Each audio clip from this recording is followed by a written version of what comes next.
Hello, Hunter. Why, hello, Cody. How are you today, my friend? I'm doing good, all things considered. The pollen has returned from its slumber, and therefore I'm a little sinusy. But other than that, can't complain. Well, it's that time of the year. I know one of the guys I work with. His was at the start of kind of everything. He's a cedar tree is what gets him. But man, on the ground at work, I'm just seeing pollen galore. It looks like someone just sprayed like powder mustard on the ground. Yeah, I rolled out the front door the other day, and to preface, we've had a little bit of an issue with the neighborhood children and parents not being respectful of other people's property. Oh, We can get into that at a later date, but I have a giant scratch down the side of my car now because oh parents don't no. watch their kids and the kids are too close to my car. So anyway, Uh, so we've been having a little bit of an issue, and if we need to touch on that separately, we can. But we rolled outside, and I'm like, who the heck has been out here drawing in yellow chalk right in front of our unit? But it was pollen that had just been washed and collected around, and I was like, it looked like yellow chalk. I was like, whoa. Yeah, we have a pond kind of dividing a couple spots at work, and I looked in it yesterday, and I was like, man, those fish are probably sneezing like crazy that are in there. It was all on the water, just completely covered it. It's insane. Literally. Have you ever seen those videos of like when trees get hit or a big wind comes and it just shoots the pollen off of it? Yeah. That's insane. It Like, looks like but something out of. You remember that really really bad scary movie, The Happening, where the trees emit this pheromone that makes. yeah, Yeah, whenever I see that, I'm like, well, this is it. We've had a good run. this is how it ends. Oh yeah, though I don't want to say I'm used to it, but like it happens every single year. I was fortunate that I took allergy shots for several years when I was in middle school, and it might have been when I was into high school too. But man, it last year was the first year that they really got me in several years, and I was stuffy and hacking and just miserable for probably 2 or 3 weeks there. It was terrible. Yeah, that's rough. Wouldn't recommend if you can avoid it. But how's the leg coming along, my friend? Oh, are you ready for the weekly legment? This is a good one. Hunter's Weekly Legment. Dun-dun-dun-dun. So I went to the doctor, and I did not. I was there for less than an hour, which is Wow, that should tell you already what you need to know. I don't So, believe you. oh, he he was very impressed with my progress.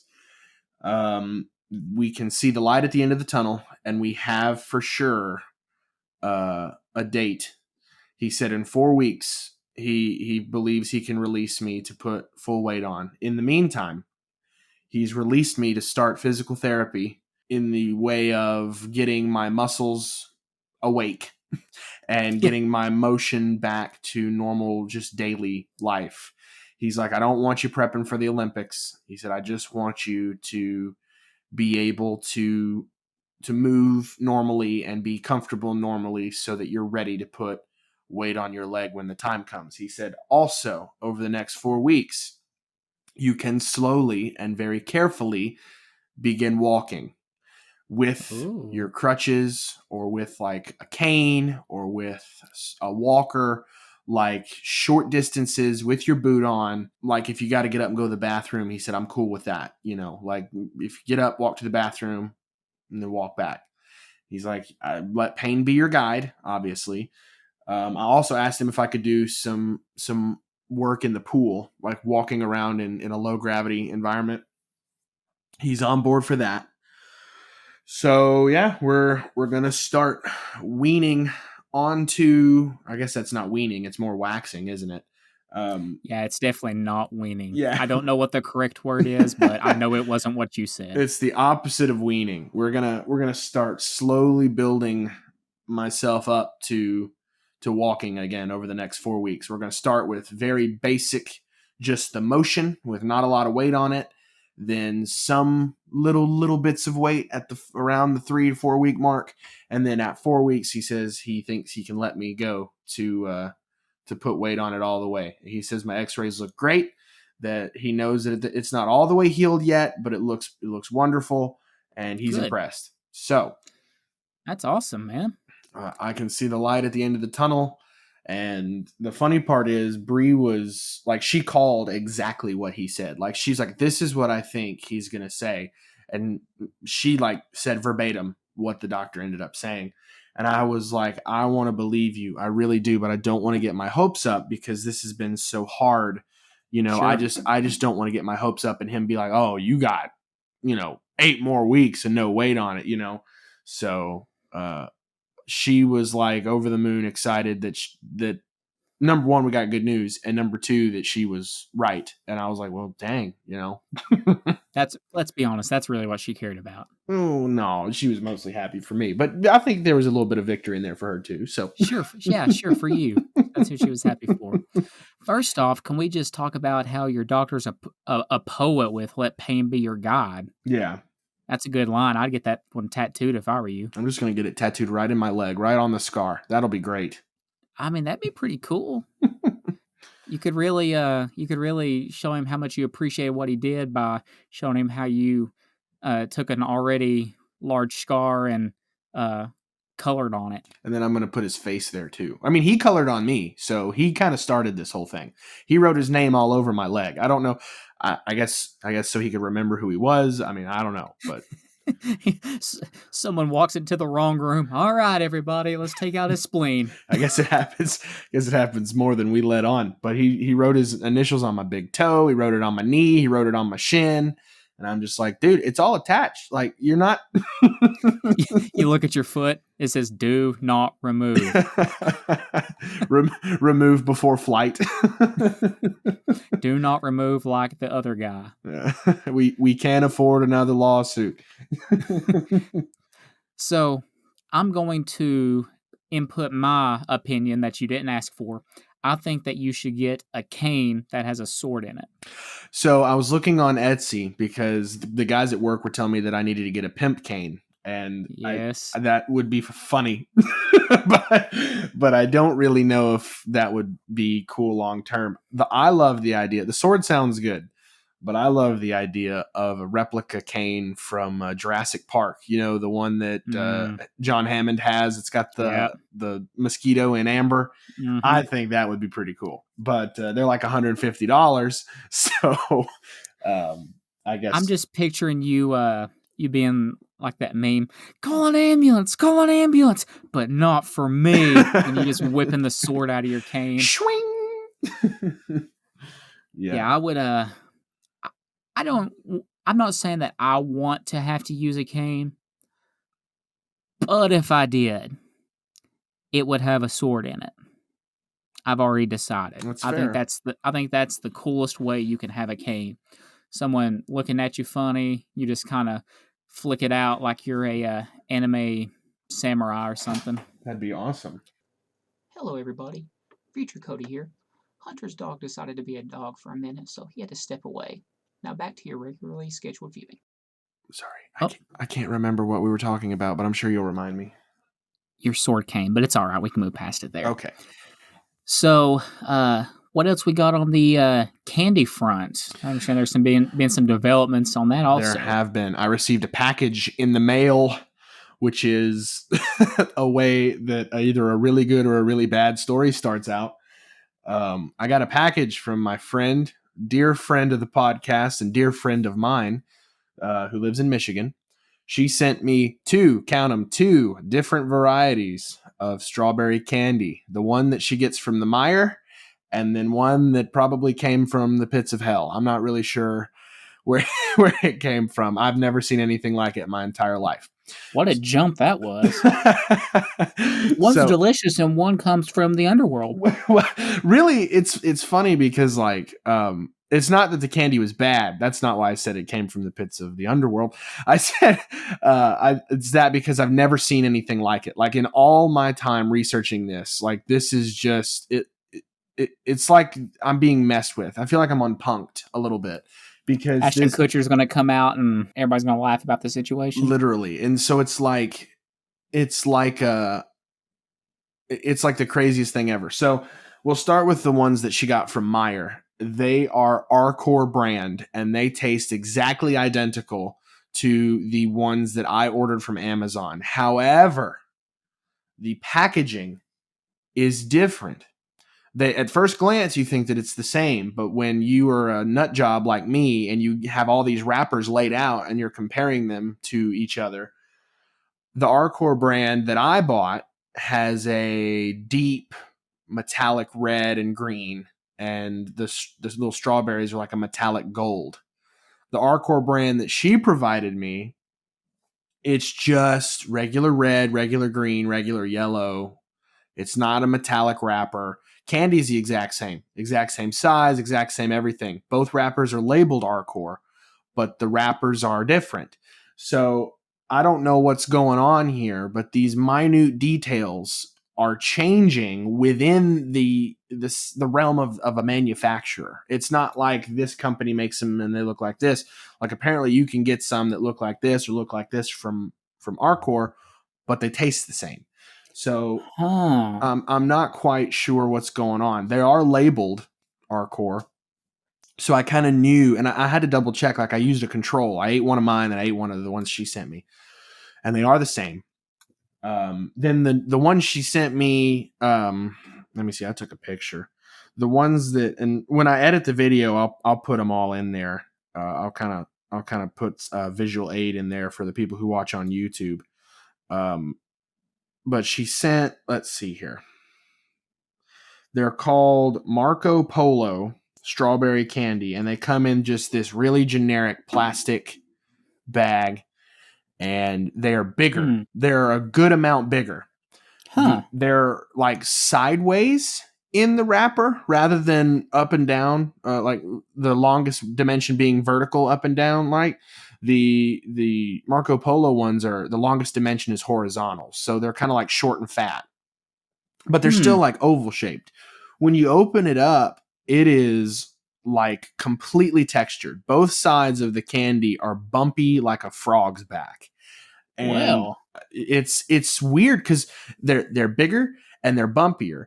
And so you put it in and immediately different taste. Immediately. Like it tasted like a real strawberry. It had the most authentic sugary strawberry flavor that I've had in a while. Really? But no filling.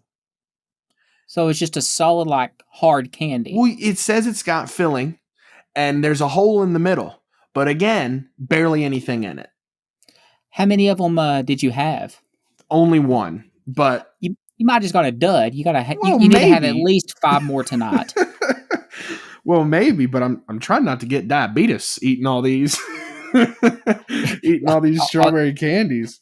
All you've eaten for the past, 10 weeks is strawberry candies while you're scootering. Yeah. I'm the picture of health these days. So, Hunter, your leg is doing phenomenal, but we're going to have to take it because of all the candy you've been eating. So, but yeah, it's weird. It's really, really weird. I can't explain how different they look. I'll just have to pull up the picture. But yeah, these are, I don't really know how they rank because they're just so different. Like it's hard to compare them all because there's such a difference in the taste and the experience. Obviously, my favorites are the ones that are filled because that's the whole point of those bonbons is to have the filling. Sure. But I just don't know. I didn't, again, it's like every time you think you've hit the bottom of this thing, it just keeps going deeper. And so that's weird that, one, you found the same brand just rebranded as something else. I'm guessing either those or their like name brand. What'd you call them? They were Arcor. I just sent you a picture, by the way. So if you pull I'll pull that up here. It might be some kind of licensing deal where only that brand can be in certain stores. Might be something like that, or they might have like their luxury brand or whatever, and that's that part of it. But you think that since you said that one has an authentic strawberry taste, You think that the reason that some of these have been tasting so different might be the type of sweetener that's being used? Could be. Because, think about like uh, cane sugar Cokes versus what you get out of the normal plastic bottle. Completely different taste. That's true. Not even close. So maybe something like that uses, some kind of strawberry extract and like real sugar versus the other ones might use like aspartame or something like that to sweeten, or some kind of Splenda or Sweet and Low type thing. So Yeah, who that knows? Might be something on it. You should dissect the ingredients list if you get bored. That's what I ought to do. Yeah, I'm gonna just start making a spreadsheet. I mean, listen, when it comes down to it, I feel like that's what we end up doing for everything in our lives, no matter what it is, no matter what the problem is, how plausible a solution is. We just have to make a spreadsheet about it. Yeah, literally. That's what we do. I, I was talking to one of the guys at work today, and we were talking about like analytics and math classes that we took, and I was telling him how I didn't like prob and stats when I took that, and he said, "Yeah, I was the same way. I didn't like it at all." I said, "But it's useful. I use it all the time." I said, "Every time me and Caroline bicker about something, anytime that I'm trying to prove a point." I bring up numbers, and I've even made a spreadsheet before to prove my point. I said she doesn't like that very much, so I don't do that often anymore, but I have done it in the past. Yeah.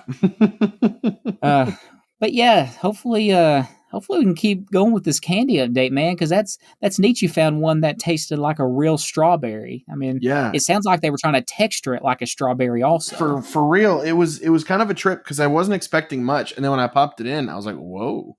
So, I don't know if she wants me dropping her name, so I'll just assume no. But thank you very much. Your contribution to the Straw-Anon Foundation is much appreciated.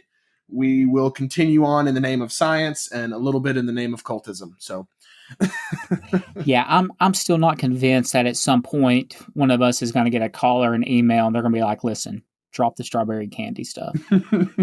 I'm still not convinced that's not going to happen. Yeah, I mean, it wouldn't surprise me. And, it's if that's how I go, at least I'll have a fun story. Well, I'm going to drop it before I go, so you're gonna be alone on that hill, my friend. Yeah, But I'm the one doing all the dangerous work. dangerous work and diabetes. That's What a right. combination. So I went today during my lunch break at work, and I got my second COVID shot. And let me tell you, boys, this arm is getting sore. I got my first one on Wednesday, and it was sore. It was pretty bad. I got a little dizzy, like a little swimmy headed, and I was very tired. Yeah, see, which one did you get? I got Pfizer.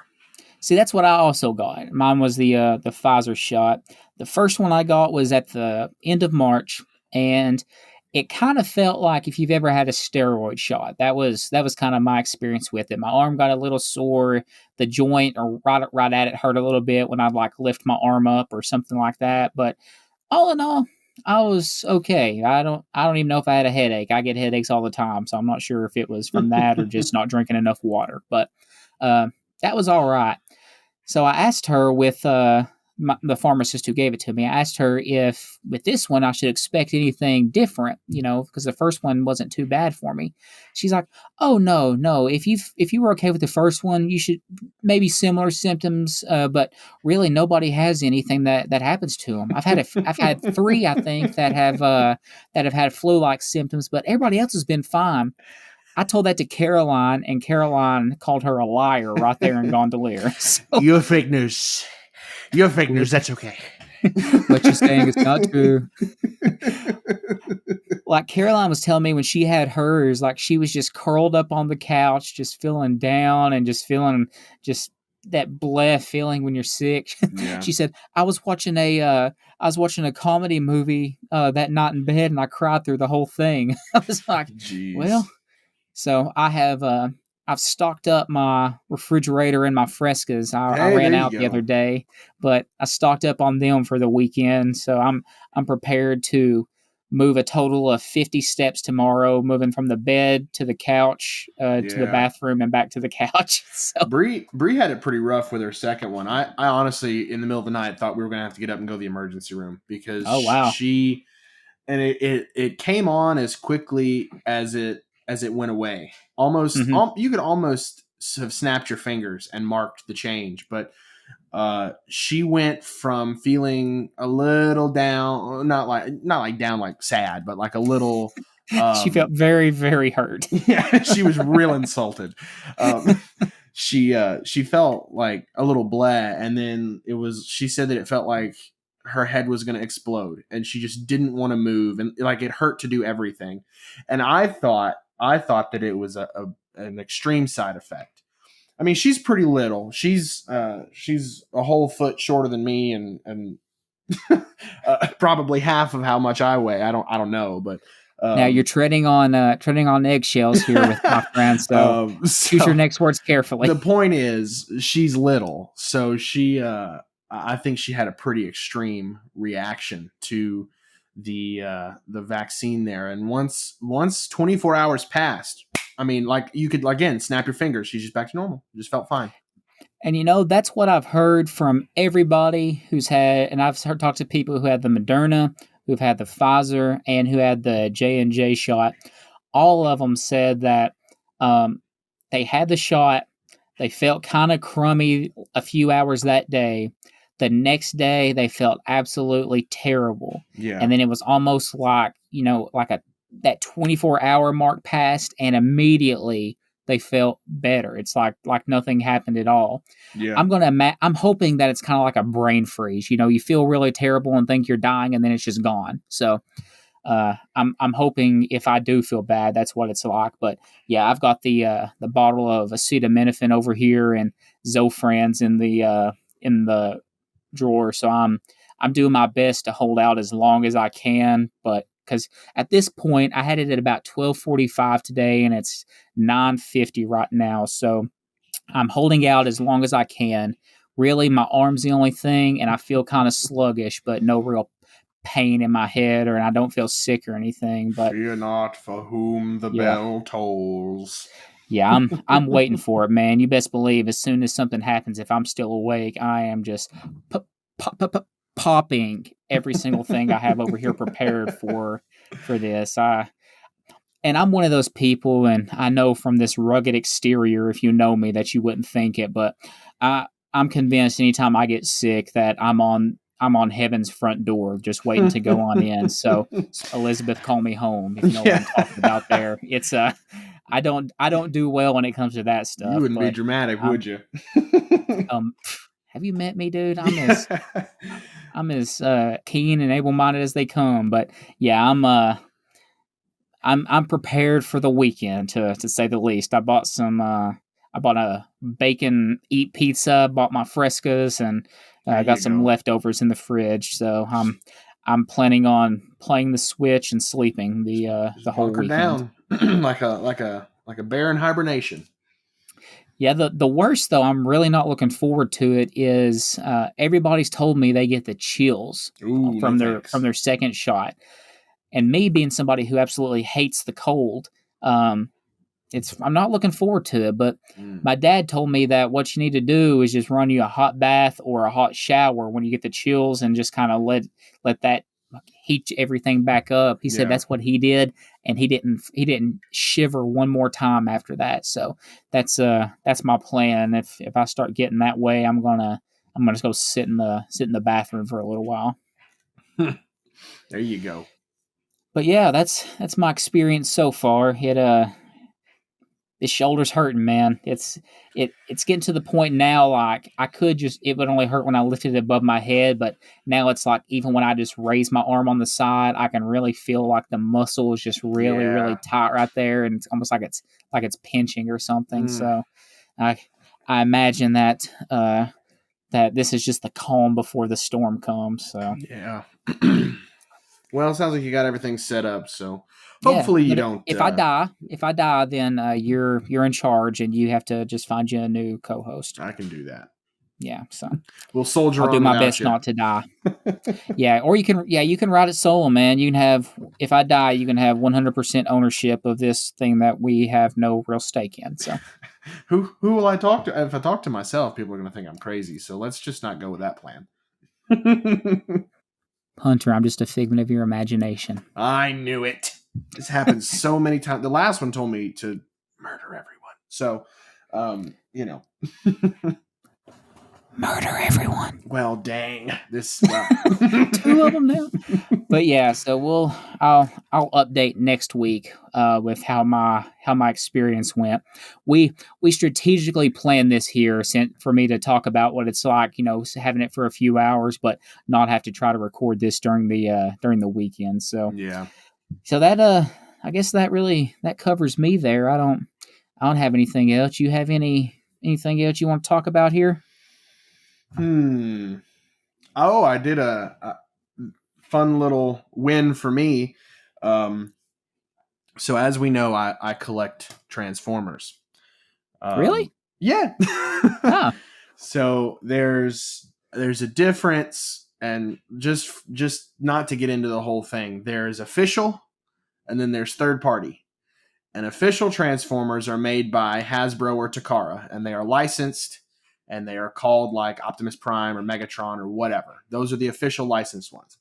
However, there are a lot of third-party companies that make transforming action figures that look like Optimus Prime, that transform like Optimus Prime, but are called like Jeff. So semi-truck guy. So that's kind of how they get away with it. So they end up making sometimes they make better versions of characters than the official. Sometimes they make versions of characters that the official company will not. So they kind of complement each other. So there's a huge third-party market for Transformers that are not actually Transformers, but you buy them, you put them on your shelf, and you don't know the difference. So, for example, we all know who Starscream is.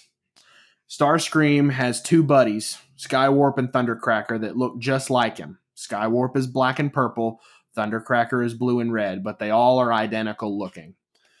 So I had third-party versions of these figures, and they were regarded as the best of this size, and they're made out of metal, and like they're awesome. Like they're the collector grade. So they were regarded as the best, but they were not official. The official version of Starscream, Skywarp, and Thundercracker were god awful and ugly. So why don't you tell us how you really feel? Yeah, they were bad. So I have these unofficial versions, and for a while there, it was like a perfect storm. They came out, they were 120 a piece for each of them cost 120, so three of them. And for a while there, they were regarded as the best. The supply was insanely limited because it was not an official release. And then the company went bankrupt.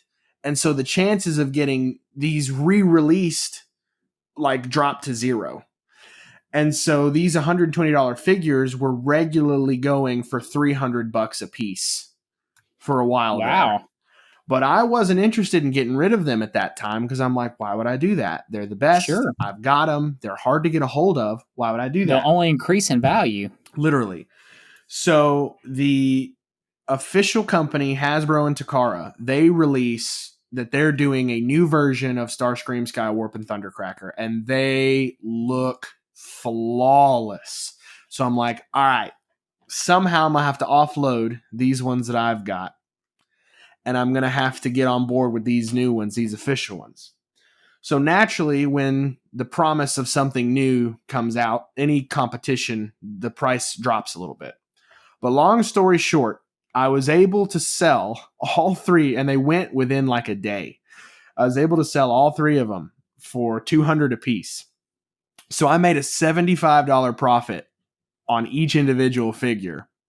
Wow. And now I've got enough to just get the new ones. So it doesn't happen very often, but I don't have to spend any extra money on the new ones, and I'm really excited about it. And I end up getting the ones I want. So sometimes you have to take a loss, but I was really happy with that win. That and everybody told me that it was priced fairly. By the way, people were commenting on the Facebook post. They're like, "This is a great price. This is a fair price. Good luck." So it just worked out. It was good. So I managed to play the stock market of Transformers, if you will, and I bought and then sold high. So that's cool, man. That was a fun time. Are these new ones? Are they like the same type of quality? They going to be made out of metal and stuff like that? Yes. This genre of these toys that are high quality in metal, they're called Masterpiece. So they are supposed to look like the designs from the original cartoon, so 1984. And the kicker is they're extremely complex. They're really, really hard to transform, but they look perfect in robot mode, perfect in vehicle mode, and then they've got a ton of features. So when you hear somebody who is a nerd like me and they're like, I collect Masterpiece, that is the top echelon, like the collector grade. So that's kind of like what I'm doing. So I think there's something similar in Gundam, but they have a bunch of different, somebody tried to explain it to me. They've got a bunch of different levels of like from beginner to collector, but the Masterpiece is pretty much the tip of the iceberg. So that's what I'm into. Well, that's cool, man.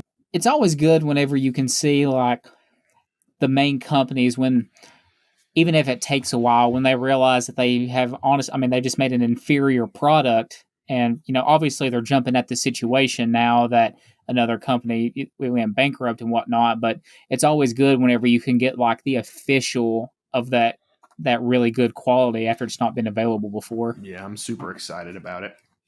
That's cool. They say when they're coming out, they come out in steps. So like you get a pre-order bonus. Starscream, I believe Starscream comes out first. And it's in a couple months. And then it goes like, I think there's one in October and then one in December. I can't quite remember. You're going to sit there refreshing your computer the data? But they come in waves. They don't all get delivered at once. So I've kind of staggered it out based on just how they get released. What are you going to do if the release is on like the day of your wedding? Well, we'll just push it a day. Yeah. Yeah. Hey guys, can you come back Sunday? Well, I'll be right back. I got to run to the house. I'll edit that out so Bree doesn't hear it. Well, man, that's cool. I'm glad you're getting stuff into your collection there. Yeah. I don't collect anything nearly as cool. My thing that I'm a fan of is I know it's kind of the going term now, but like EDC stuff, the everyday carry. I've started collecting. I've got several pins that I carry a lot. I've got several knobs that I cycle through. I really like watches, that sort of stuff. So nice.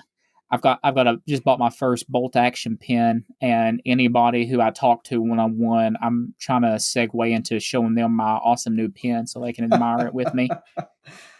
So that's my goal every day at work, is to show it to somebody new, to brag about it a little bit. But well, I think that's a cool thing, man. I'm glad you're getting to keep it going, but I think it's about time we roll into the meat of this episode. What say ye? Oh boy, I am excited. Well, as we promised, what's it been now? 2 weeks ago? I think 2 weeks. 2 weeks, three weeks, something like that. But coming up now is going to be the part 2 of Hunter's school horror stories, or whatever we decided to call it there. So I'll mute myself over here, friend, and I'll let you take it away. You're the conductor of this train, if you will. Alrighty. So last time we kind of gave a character overview of this guy, and at first glance you think he's pretty funny, but he's pretty quirky. Really nothing harmful going on there. I've listened back to that episode, and it's funny just looking at that snapshot of his personality. Because hearing just those stories that I told in part 1, you would be like, yeah, he sounds like a weird dude, but what's the deal? But we're going to get into the meat here this time. And the funny part is, between that last episode and today, I was actually contacted by a student who's working underneath him right now.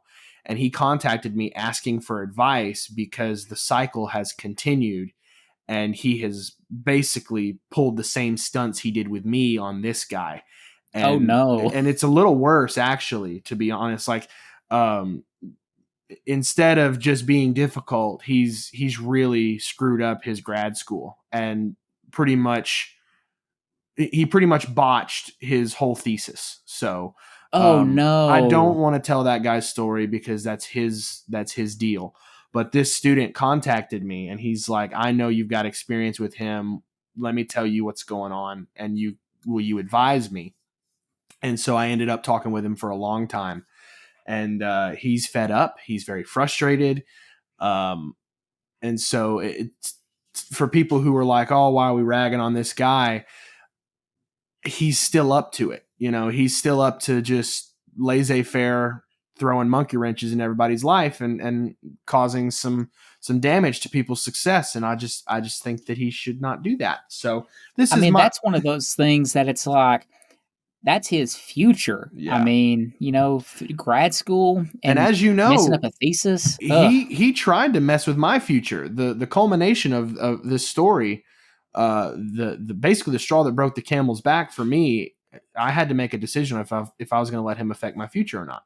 So anyway, the point is, he's still up to his dirty old tricks. He's not changed, and I feel really bad.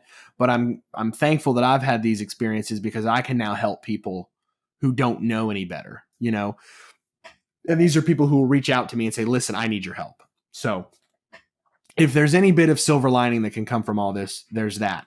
But I did want to preface before we get into ragging on this guy that he's still up to it, and he's still making people's lives difficult, and he should not receive sympathy. So, we talked about his antics in the classroom, him hiking his leg on the desk, yelling at students who weren't there, keeping us in our seats for no reason, how he liked to be the most important person in the room, how he wants to be in charge of a bunch of different stuff, and all that, and how I can impersonate him. So now we're going to get into the nitty gritty. So once you get to a point, there's a point with him where he quits being nice to you, and it's when he realizes that he can't push you around. If you stand up for yourself and you're like, no, what you've asked me to do is either not right, or I don't want to do it, or I can't do it. If he realizes that you won't say how high when he says jump, you're on the bad list. And so I crossed over onto the bad list. It happened almost instantaneously, but here's some examples of his ridiculous behavior. Actually, I'm gonna go out of order a little bit. I want to explain why I got on the bad list first. So, as we know, he was my supervisor in the lab where we did all the creative stuff. So that was my my grad school job. So he was, and when I say boss, he was the director and I was the manager. We were supposed to be equal rank, but it didn't ever really shake out that way. But he first tried to organize an event for students to come, and they would pay to participate. And if any of you work at a university, especially a public one, you have to be exceptionally careful about how you handle transferring student money to the university. There's all kinds of rules, there's all kinds of regulations, there's all kinds of restrictions on how you can take money, where you can take money, when you can take money, and how that has to be allocated into your budget. It is incredibly complex. So he's trying to organize this event where we will be taking money from students. They will be paying us voluntarily to participate in this thing. And as he begins to explain to me how we're going to take the money, number one, it's backwards. And it's I can tell he's up to something from the moment he begins. And he's like, I'm going to take the money. And then me and some of my students are going to count it and we're going to organize it. And then I'm going to give it to you. And then you're going to take it and you're going to put it in the official budget doing this and this and this. But we're going to scrape some off the top. So what you get's not going to be what we actually get. And it just all sounded really, really fishy and really, really weird. So basically what he was trying to do was he was saying, I'm going to take the money and then I'm going to do whatever I want with it. I'm going to take some for myself and then I'm going to give you whatever's left. And then it's going to be your name on that deposit. So really what it's going to look like is Hunter took some money is really what it's going to look like. So I called him out immediately. I was like, we're not doing that. I said, you're not going to put money. Number one, this is against the university rules. So we don't even really need to go any further. But on a principality level, you're not going to make me take money that you have handled separately. Like this totally reeks. This totally reeks of being fishy. And I was just upfront with him. I was like, we're not doing this. This isn't right. And I actually took it so far as to go sit with the lady in charge of budgeting for the entire College of Engineering. And I laid it out to her and I explained it to her. And she says two things. One, this is absolutely against policy. This is absolutely against policy. It's not what we do. Two, he's obviously up to something. And I'm like, exactly. That's what I'm saying. Like, how can you not listen to this and know that he's up to something? And this guy has a history of allocating university funds for personal gain. He's done it on more than one occasion. And so like knowing that and just hearing how he explained it to me, I'm like, this guy's up to no good. And he's trying to play fast and loose with this money. So I stood my ground with him on that. And that really was the kicker of, okay, you're not going to play ball with me. You're not going to let me do what I want to do. Then you and I are on bad terms now. So that was what really started it. Then the second one that really sealed the deal was we were in negotiations with a 3D printer manufacturer to get some machines for our laboratory. And we were trying to get discounts on buying machines in bulk. And I spent a ton of time developing a relationship with this supplier, being honest with them, asking them for what we needed, explaining to them what our situation was. And we ended up getting some pretty good discounts, but it wasn't enough for him. He wasn't happy with the amount of discounts that we were getting. And he kept saying that he knows these other companies give him, I can't remember if it was like 50% off a machine or something. Jeez. It was like a ridiculous amount of money off. And I'm thinking there's no way. There's no way that you're getting that much off.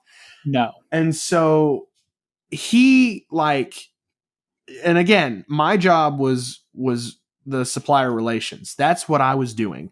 He jumps in and sends an email to this manufacturer that I've been talking to for months. And he completely misrepresents the university's buying policy and our budget and our ability to purchase. Just absolutely lies to these people to make it look like they have to give us this massive discount or we will not be able to purchase it or purchase the equipment. And the kicker is he signs my name on this email. And so I ripped into him. I said, number one, don't you ever sign my name on an email without my permission. Second, let's just scratch that. Don't ever sign my name on an email. If I agree with something, I can concur with you and you can CC me on it and that can be my signature. But don't you dare ever again type my name as a signature on an email. You're not me. You don't get to make that call. Secondly, what you told these people is a blatant lie. And you did it on purpose because you want to strong arm them into giving you a greater discount. And the company, of course, wasn't playing ball because you'd have to be stupid to do that. And so I'm like, you have single-handedly undermined all the trust, all the honesty, all the relationship that I have with this supplier, because I've spent months developing this relationship and this connection. And now you've made us all look like fools. And that made him so mad. But it's what happened. Like, that's what he did. And I had done all this work, and I had gotten this company. They had donated like bags with their logos on it and filament. They had donated all sorts of stuff to us just because I had had a good enough relationship with them. And I had put in so much work. And because he wanted an extra few percent off of a printer, he decided to lie and make it look like something it's not. And of course, those guys could smell the BS from a mile away. And, you know, I'm like, you have made this all very difficult now, because we were in a good position and now we're not, because you wanted to lie. And he didn't like that. Of course, his voice got real high pitched, which is what happens when he gets upset, as we'll learn. He's like, I did not lie. Do not say that I lied. I'm like, you did. You lied. And how far into your schooling did these events occur, just to kind of give a reference? You know, it all just piles like the total together, time but it's got to be about the halfway point. So probably the end of the first year, beginning of the second. So a lot of time still left. Yeah, a lot of time still left in association. So, but the kicker for me is just don't make my job difficult. You know, if you're going to leave me to my devices, don't jump in and grab the reins and ruin everything. So at that point, I was on his no-no list. So, you know, and here's an example of how he acts when you're on his no-no list. So, for example, when Gray was a puppy, I was taking him into the building so everyone could see him. The secretary loved him. All the professors loved him. The students liked to see him. He was little. He was cute. So he picks him up when he's little and holds him. And Gray is like licking his cheek, and he's like, oh, he's so cute. He's so cute. About 2 weeks later, I bring Gray back. And this is at the point where he's decided that he doesn't like me anymore. And I've got Gray, and he sees him in the hallway, and he says to me, and I'm not exaggerating, he says, keep him away from me. Last time he bit me. And I looked at him and I was like, no, he didn't. I was like, you picked him up and he licked you. I said, he did not bite you. I said, you're confused. I am confusion. Yeah.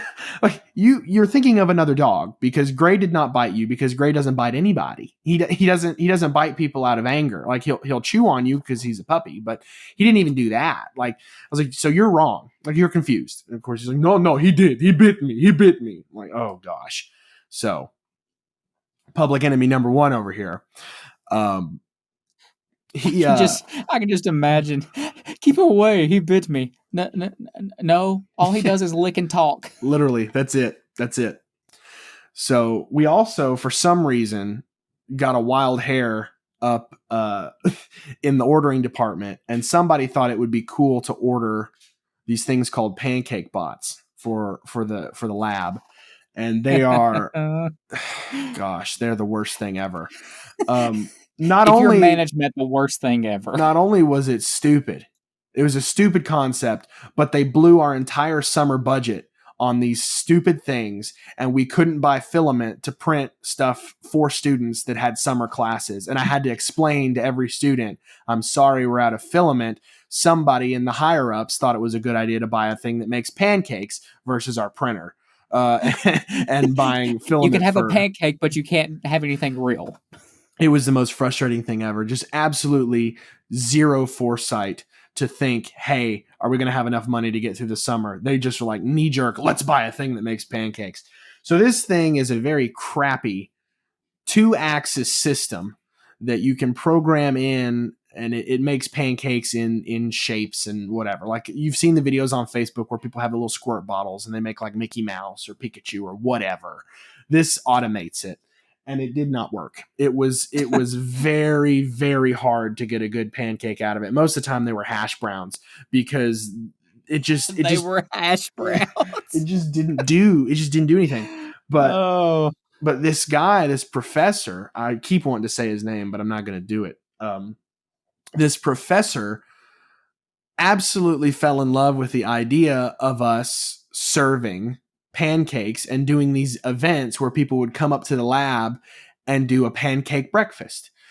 And so, number one, that's not my job. My job is not to make and serve food to people. But according to him, it was, because it happened all the time. And if anybody who worked for me during that period is listening to this, you're gonna be rolling your eyes and have been, because everyone hated, and I made it no secret that I hated the pancake days too. It was awful. And secondly, they're saying, hey, let's do this event. Again, with a university, a public university, there are rules for how you serve food to people. You can't just up and sell pancakes to people out of a workshop without following some rules. The legal team, I was like, what happens if somebody comes up here with a food allergy that we don't know about? And who's going to get in trouble for that? So I ended up having to sit down, I didn't sit down with them. I sent emails. I had an email exchange with the university's lawyer to make sure that we were within legal standing to serve food to people and how we could legally do that. No other PhD thought to put any effort into that.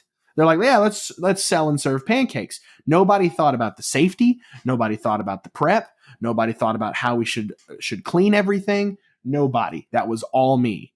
So, and also, I love the idea of, hey, let's have a pancake breakfast for everybody.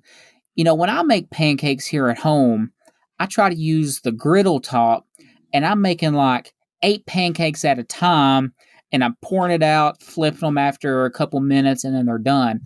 So this thing makes 1 pancake at a time, and it probably takes 4 to 5 minutes per pancake. Oh, it is absurdly long. And yes, it only makes 1 at a time. So the most ridiculous thing, this is something that you would use if you were like hosting like a sponsor or something, just to show them something cool and give them a pancake so they could say they had one. This is not for like large scale use at all. And I kept saying that. I'm like, why are we doing this? These are not designed for quantity.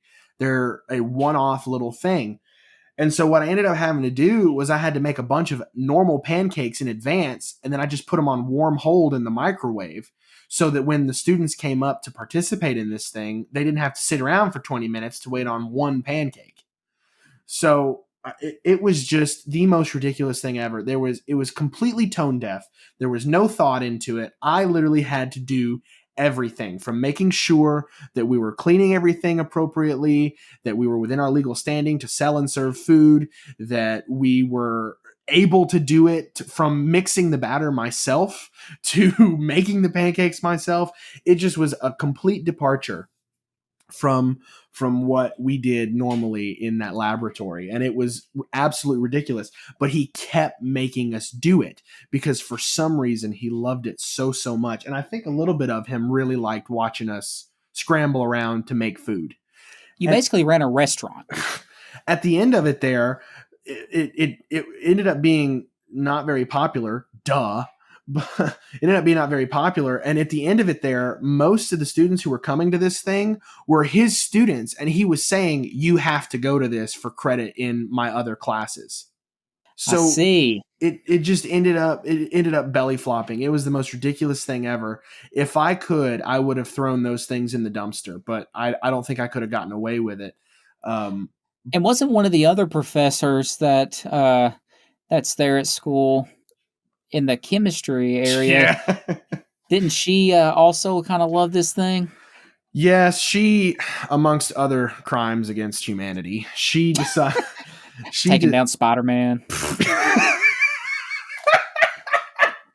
You can explain the reference if you'd like. Okay, so this professor looks a whole lot like Willem Dafoe, who played... And by a whole lot, exactly. It's scary. So she looks like Willem Dafoe from Spider-Man, and so we often joke about her being Green Goblin. Still to this day. Yeah, it's pretty scary how accurate it is that she looks like him. I actually did one of those side by side photos, and it's very hard to tell the difference. Yeah, I made one of those mirror images where like one fades from one to the other. So big hit. But sorry, back on track. No, you're good. She comes up and she wants access to these pancake things whenever she wants and wherever she wants. So she just wants to be able to come up and grab them at any point. And I'm like, no, you email me. And 9 times out of 10, unless it's at 3 a.m, but why are you making pancakes at 3 a.m? 9 times out of 10, I can facilitate for them to be available for you. Like, you don't get to just say, I want a key to unlock this cabinet so I can get this stuff. Like, you don't even go here. like, yeah, you work for the university, but you're not associated. This is not your home. You're not associated with the laboratory in any official capacity. She was on an advisory board, but that's it. Like, she wasn't associated in any official capacity. And so she don't even go here. She had a literal 5-year-old meltdown in front of me and like stomped her foot and said basically that it wasn't fair. And she like threw her hands up in the air. She's like, well, then I'll never have access. And I'm like, yes, you will. Like, how many you email me? Here's how we do it. You send me an email. You say, hey, Hunter, I want to work with the pancake thingies on Wednesday at 2. And I'll say, all right, they'll be ready for you. That's how this works. Not, I want keys so I can access it whenever I want to access it.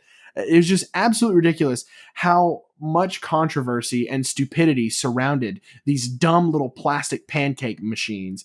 Again, if I could, I would throw them in a dumpster. You probably could have launched them from the window from where your office was and hit the dumpster. But yeah, hindsight's 2020. You know, they need to go. So, so back on track with the gentleman. Here's a quick example. So now we know why I was on the poo-poo list. So here's another thing that he did that just shows how petty he can be.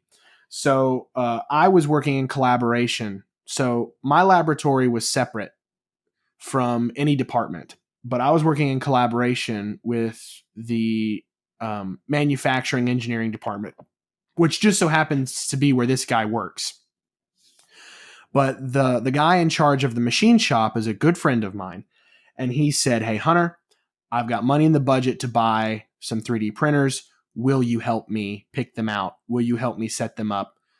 Because at the time, I was probably the most knowledgeable student on that campus in terms of 3D printers. It's probably changed now. But at the time, I was, if you had a question about 3D printing and you knew me, you would ask me. He's the guy. And so he was like, hey, will you help me pick them out? Will you help me set them up? Of course. So we go through the entire thing. We get him his printers. This professor, the guy that we're talking about, the bad guy, he finds out that the machine shop staff member has purchased 3D printers.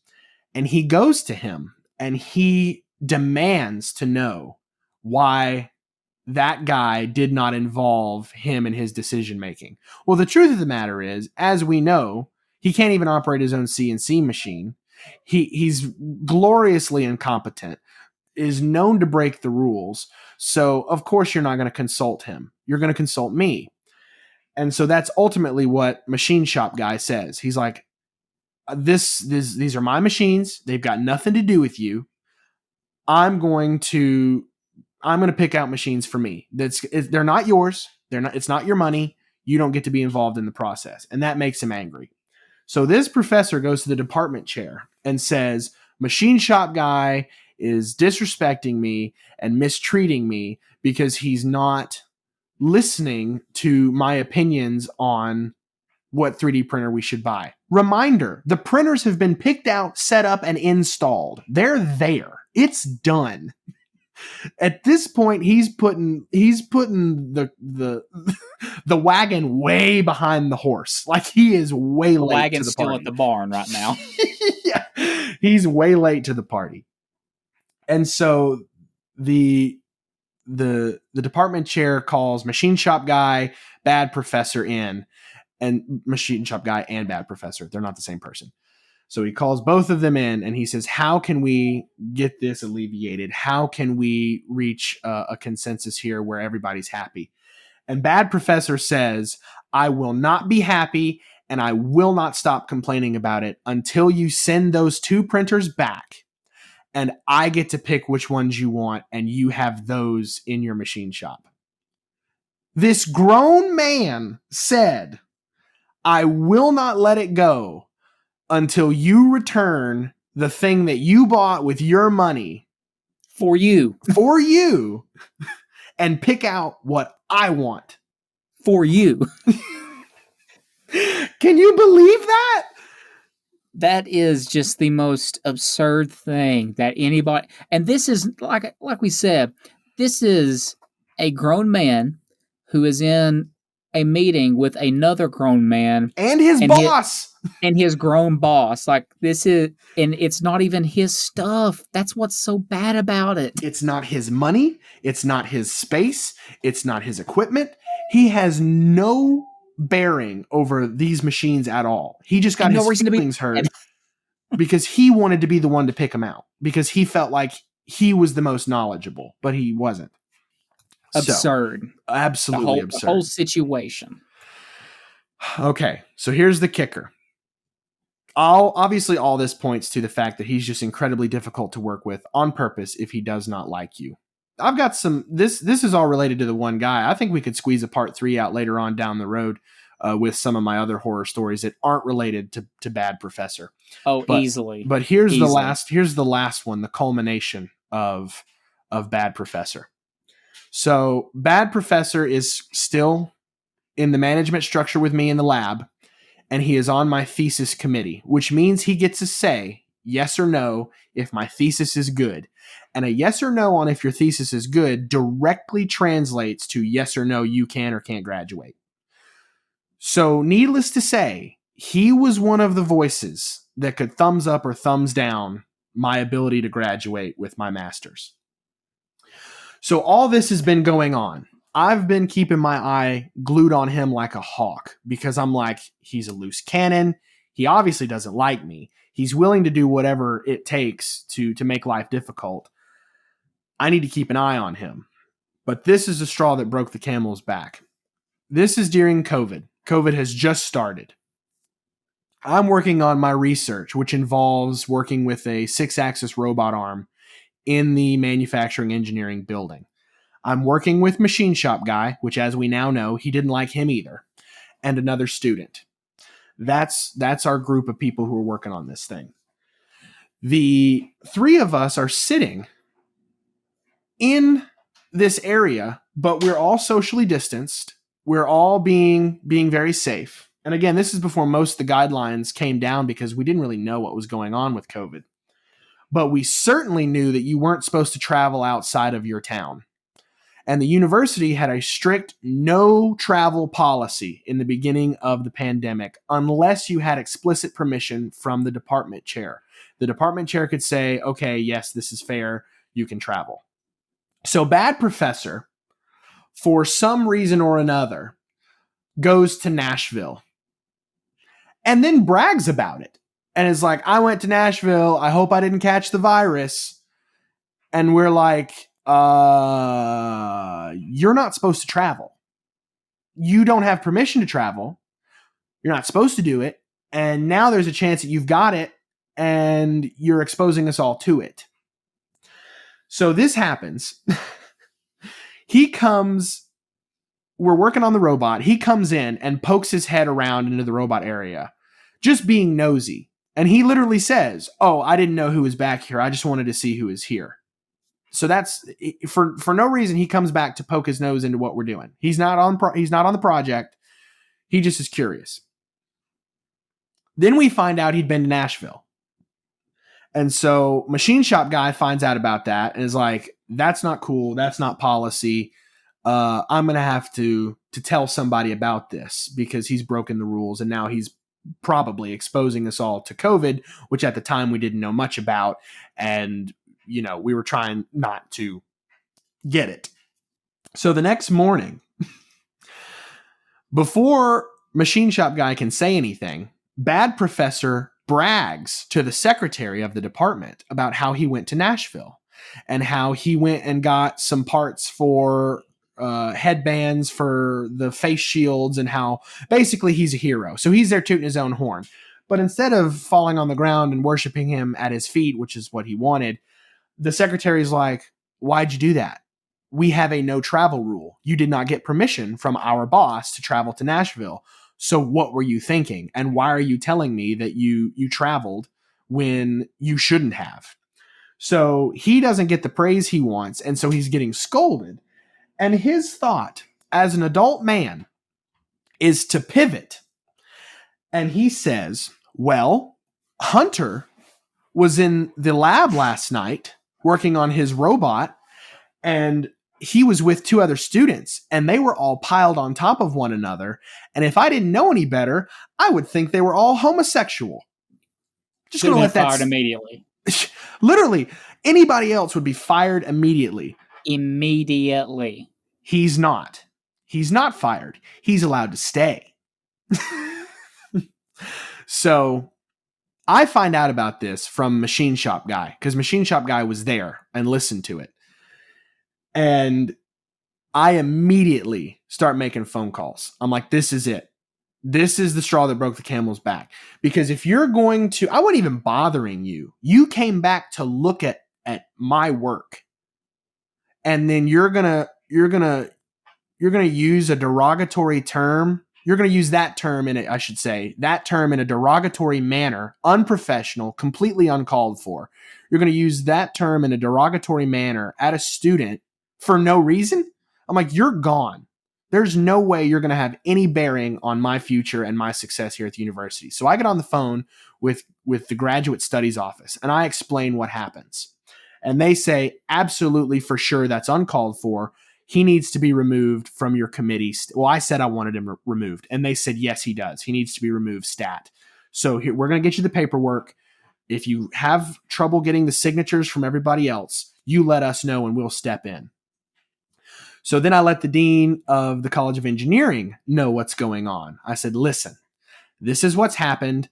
I'm having to remove him from my committee. And this is all with like 2 weeks to go before my defense. Like this is very close to the end of crunch time. Yeah, it's crunch time. So here I should be focusing on finishing up, but now I have to focus on removing this bigot from my committee because he can't keep his mouth shut. So I said to the dean of the College of Engineering, I said, listen, you know me and him. We have a working relationship here in this lab. You also know that we have an academic relationship because he's on my committee. This is what happened. This is why I'm removing him from my committee. And this is why I have concerns about our professional relationship. And I just think that you should hear it from me before anything gets misconstrued, that this is why I'm making these decisions. And the dean of the college turned him into HR for me. Yeah. Should have happened immediately. Oh, but yeah, definitely HR minimum. This was absolutely 100% what should have happened. As far as I know, he received no disciplinary action. The only thing I received was a half-hearted email where he, air quotes, apologized, but his excuse was that he had been traveling to Nashville that day. Again, he shouldn't have been doing it. He'd been traveling that day and he was really tired and he wasn't thinking about what he was saying. So he didn't really apologize as much as he just made an excuse. But the point is, he would have never have done that on his own. So somebody said, you send an email or we're going to have a more serious conversation. So he got smacked around a little bit. That's the moral of the story. But yeah, from that point on, he and I were done professionally. There was nothing he could say. There was nothing he could do. There was no retribution. You just don't reach that point, unprovoked, I might add, to call a student that term in a derogatory manner just because you're angry. You've lost all respect from me. And so I kicked him off my committee. And I finished out school and I graduated, and that was it. The last I've heard, he won't even mention me by name, and he tells everybody that I ruined the laboratory, which is not true. Not even close. So he's up to his old tricks with everybody else. But the kicker is, everybody can smell his BS from a mile away. The current graduate assistant and then that other graduate student who are working with him both know me and have my number and call me regularly to ask me questions. They're like, hey, this is what he's doing now. What do you think about this? So he's not fooling anyone, but No. he's definitely a really, I would call him a toxic personality, and I would say he's not conducive to a good academic environment. Absolutely not, especially in a situation like that where he has so much influence on over what happens to your professional career. Yeah, right there. I mean, that's horrible. And that's the kicker, because at that point I was looking at getting a job at the university, and the head of my committee said to me, he said, you need to be very careful about how you proceed, because this guy could make or break your success here at the university. And I looked that guy in the eyes, and I said, you mean to tell me that I should just roll over and say this is okay because he might pitch a hissy fit later on down the road? Like, that's not happening. We're not going to let him get away with this now because he might be able to make my life harder later. No, he's not getting away with it. And the thing that gets me with all that is, you're someone who's going to stand up for yourself, and everything you did 100% justified. Just start off with that. But how many people has that happened to, something like that, and they've went to their head or of their committee, or they've went to their advisor or whatever, or even he was their advisor, and they've said these things, and people were just like, yeah, you need to just be careful. Yeah.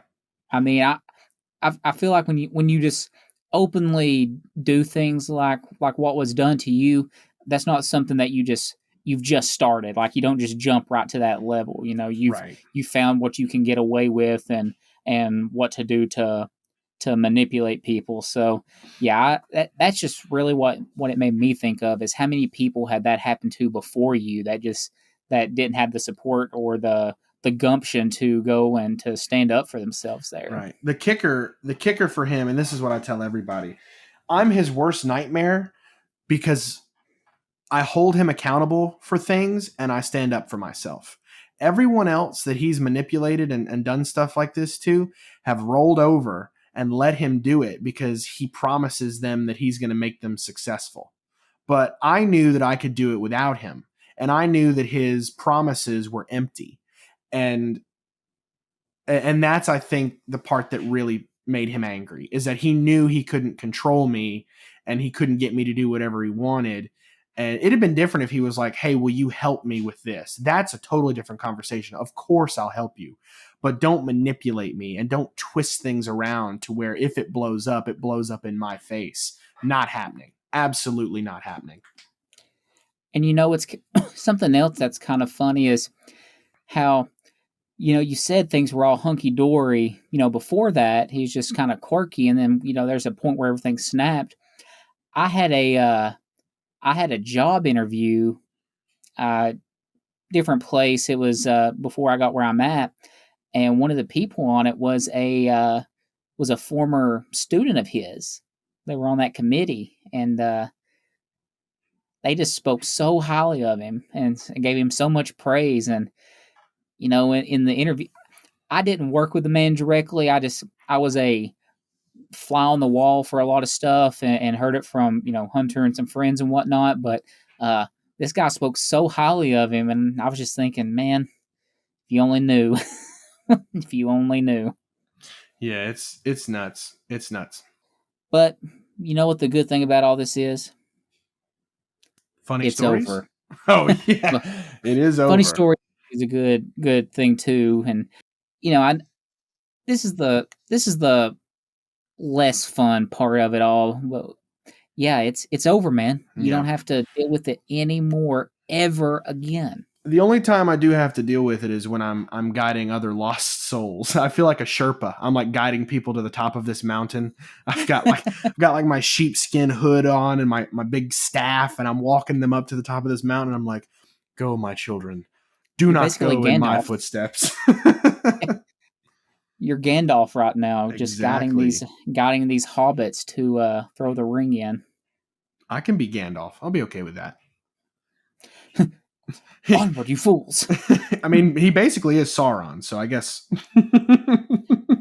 That's a very, very good comparison right there. Lord of the Rings, if you've not watched it, but watch that movie and you'll and see Sauron, and that's a really good thing because that's what Sauron tried to do to Gandalf, tried to manipulate him right there, and then he pinned him up on top of a tower. Yeah. So So that's the only time I have to deal with him now.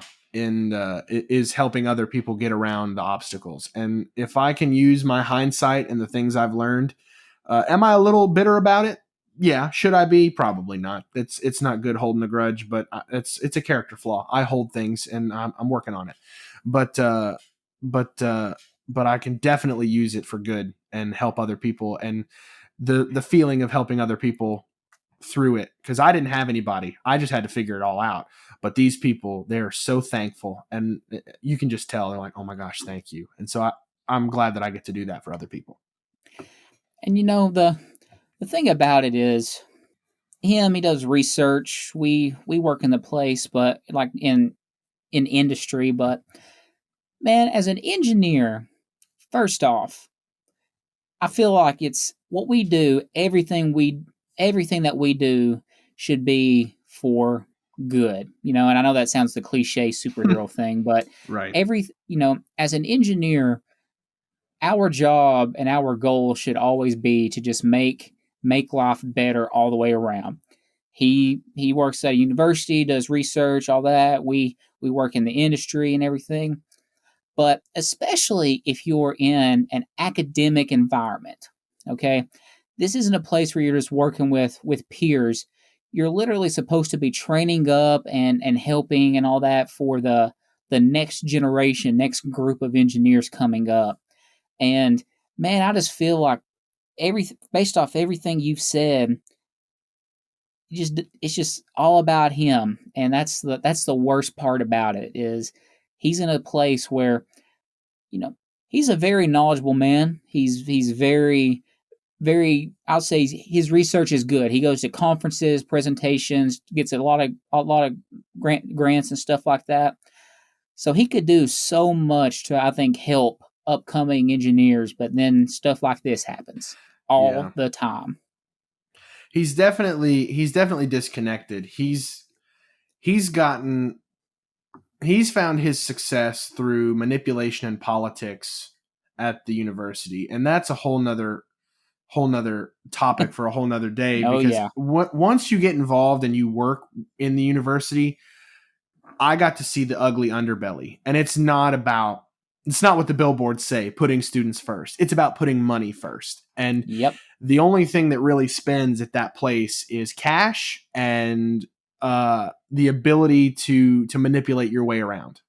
So he just figured out how to be successful, and it just so happens to be at the student's peril. So that's how I tell people how to conduct themselves around him, is with the knowledge that he is not looking out for you.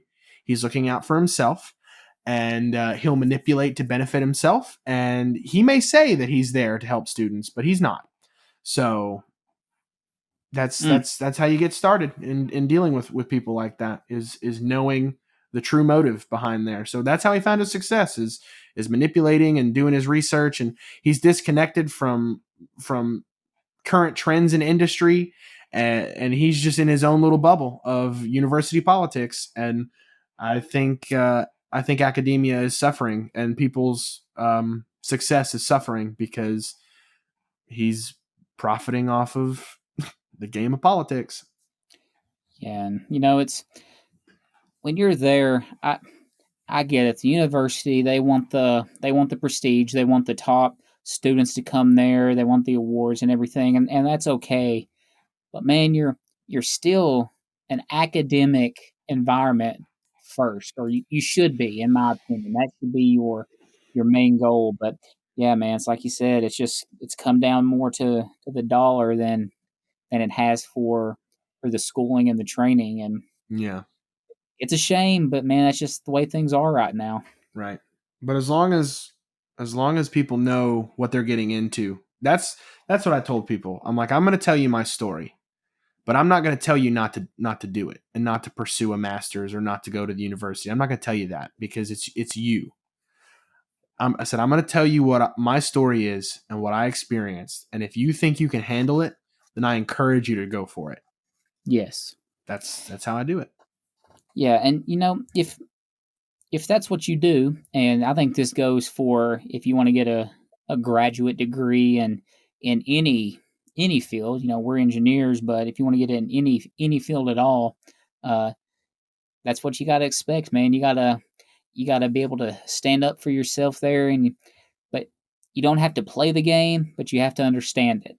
Yeah. You have to understand how things are done, so that way you can maneuver your way through that jungle and reach the end of it. Because I didn't have that same experience. Overall, mine was a good experience, challenging with everything, but uh, man, that's still the way things are. There's so much more. There's always grants trying to get, funding trying to get, awards trying to get, and vying for the help because there's always other grad students and stuff. So it's part of it, man. You just got to understand that, and regardless of what you're doing. Heck yeah. Well, I'm glad you were able to finish your list off. I think it's good to see the other side of everything. Most people when they're going into grad school, and I highly doubt that everybody would have an experience like you. I Oh honestly yeah. do. I think most people when you're going into graduate schooling of any kind, uh, it's challenging, tough. There's the game you got to play, but I'd say most people have a good experience there. But it's good to kind of get an inside take on everything from someone who just went through it. We're not these old guys yet that went through it 2 decades ago, and things are so different now. We literally just finished. Yeah. Less than a year ago we finished. But yeah, dude, you're coming right up on a year since you've graduated. Getting close. Yeah, man. It's crazy how fast time is seeming to fly. I was thinking about that the other day, and one of the guys came into my office, and of course I have my diplomas and a couple certificates hanging up on the wall. He's like, "Man, you're starting to look like a shop in here with all this stuff." I was like, "Dude, I went through so much school and put so much time, money, effort into it. You Right. best believe everybody that walks through that door is going to get a look at that piece of paper Yeah. that I have hanging up on that wall behind that Walmart frame." I've got mine here, but I don't know if I could hang them up at work because maybe I could. I don't know. Nobody else has it up, and we work in cubicles, so it's kind of different than having an office. Yeah, but man, I'll say I'm glad you made it through it. I'm glad you survived. And some good advice that I heard from a professor when I was a senior, I believe. He said, "School is designed to be the hardest part of your career for most engineers. Obviously, if you stay in research, it's going to be a little different. But he said schooling is designed to be the hardest part. So if you can make it through that, you're golden." So Heck you made it yeah. through, and the grass is 100% greener from the dead sand that you came out of. Right. Now everybody is like, oh, no wonder he said he's thankful every day he didn't get a job at the university. Yes, I'm very, very thankful. And that's the good thing about it. If you ever do want to go back to a university or a community college, you can, dude. You got the degree. You can go wherever you Absolutely. want. The world is your oyster, as the kids say. So, Well, man, you finished up everything. Have anything else you wanna mention or talk about in there? that's it for that guy. The other stuff that I've got is stories for another time. There's still a couple little horror stories, but for the most part, they're a little bit more lighter fare, and so I think that could be a good back and forth one that we could have. Sure. Rather than me just ranting. Sounds good, man. Well, me and Hunter still discussing it, but I had an idea for a series that you might see some stuff coming up on, and might have some more guests coming on here in the future, and coming up next week, unless something happens and changes, we're going to get to hear from the most unlucky person that I personally know.